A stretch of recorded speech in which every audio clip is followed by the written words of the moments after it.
Почитувани граѓани, почитувани представници на медиумите. Велат, ако не се бориш, веќе си загубил. Решеноста да се бориш значи половина добиена битка. ВМРО ДПМН одбра борба против оваа власт. Влезе во битка за Македонија во моменти кога на власт се наоѓа неодговорна, криминална и неспособна политичка елита. Денес се случува вистинска драма. Структури на власта и структури кои одработуваат за оваа власт вршат жестоки уцени, закани и притисоци врз пратениците на ВМРО ДПМН и Коалицијата за подобра Македонија. Собранието на Република Македонија се претвори во пазар и арена на притисоци, закани и уцени. Денес добива совршена смисла се она што се случуваше во изминатата година и пол. Во Македонија се апсат луѓе заради политички прогон, а денес се пробува да се тргува со нивната слобода. За возрат се бара поддршка на уставните измени произлезени од договорот со Грција. Се ветуваат парични награди за послушните, а доколку не се прифати, се местат сведоци, се креираат случаи. Се врши влијание врз блиски роднини на пратениците. Се врши заплашување. Политичкото обвинителство да обвинува, политизираното судство да суди, а Заев да договара, товари или ослободува луѓе. Ќе споменам неколку примери. На еден пратеник му се понудени 1 милион евра за да гласа за договорот. Истите се одбиени. На друг пратеник му се понудени 2 милиони евра. На трет 250.000 евра. Сето ова е одбиено, бидејќи достоинството нема цена. Се работи за нашата татковина. Дополнително се активираат полициски структури, структури на безбедносните служби, а околината на самото собрание е под обсада на ликови со бричени глави кои се познати на подземјето. Господине Заев, има ли алал во ова? Дали сте свесен, господине Заев, што правите и во каков амбис ја водите државата? Тргнете ги рацете од волјата на народот и оставете пратениците слободно да одлучуваат. Никаде во светот нема киднапирано собрание и расправа која ќе се закаже се додека се постигне потребното мнозинство за кое власта решило дека мора да се постигне. Ова е невиден преседан. Се ова ќе ви се врати како бумеранг. Ова не се демократски вредности, ова не е за Европска Македонија за која наводно се боревте.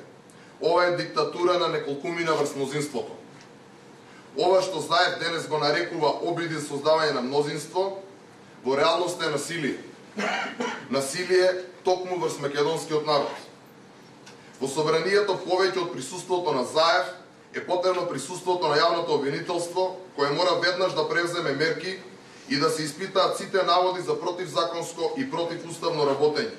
Сите закани, сите уцени и притисоци. Дозволете во оваа прилика да им одадам признание на пратениците на ВМРО ДПМН и Коалицијата за подобра Македонија, кои не подлегна на притисоците и заканите, кои во овие моменти сте стожерот врз кој се потпира волјата на граѓаните.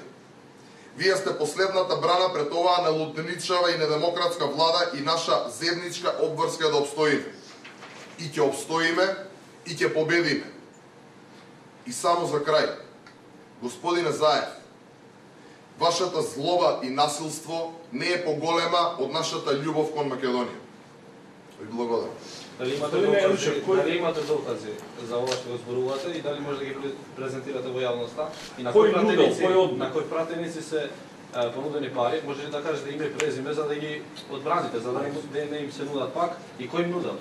Со цел за да се заштити идентитетот и пратениците се заштити како такви, повикуваме токму затоа јавното обвинителство веднаш да ги испита сите овие наводи, да се дадат исказите и да се излезе во јавноста онака како што е редот во една правна држава. Во ред кој ги легал парите, подопрено? А како што предно го кажав, токму затоа го повикуваме јавното обвинителство.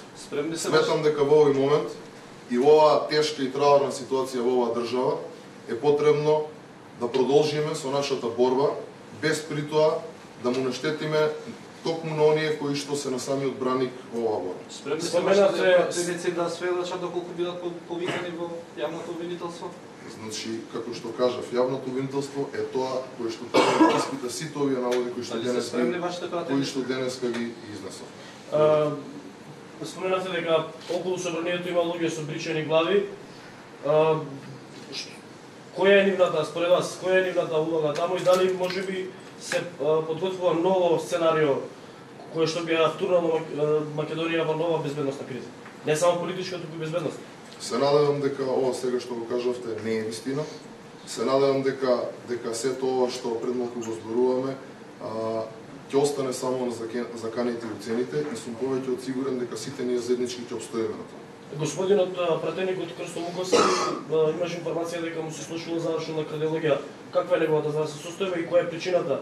Како што дознавме, барем од спекулации по социјални мрежи било поради притисоци и уцени и закани по него и неговото семејство. Истите информации кои што ги имате вие, ги само што ги прочитав пред да дојдам на овој прес, искрено се надевам дека не е точно, доколку е точно се надевам дека се е во ред со пратеникот Луковски. Како ќе ги заштитите пратениците од вашата коалиција или партија кои можеби ќе гласаат за уставните измени? Во овој домен буквално се е врз основа на спекулации и дезинформации. Од тоа што го слушавме, еве да го земеме само овој ден, слушавме најразлични спекулации, а до овој момент немаме апсолутно никакви потврдени барем информации во однос на тоа дека некој од нашите, односно од пратеничката група на ВМРО-ДПМН и коалицијата за подобра Македонија ќе даде поддршка на овој договор. Во 9 закажана седница да ќе бидат присутни пратеници на ВМРО-ДПМН? Да, ќе бидат присутни.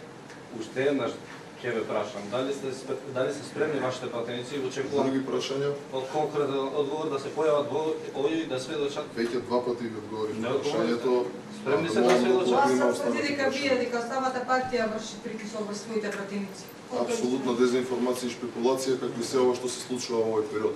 Мислам дека токму денешниот ден и присуството на Заев цел ден во собранието на Република Македонија е доволен демант на ова што сега ме прашавте.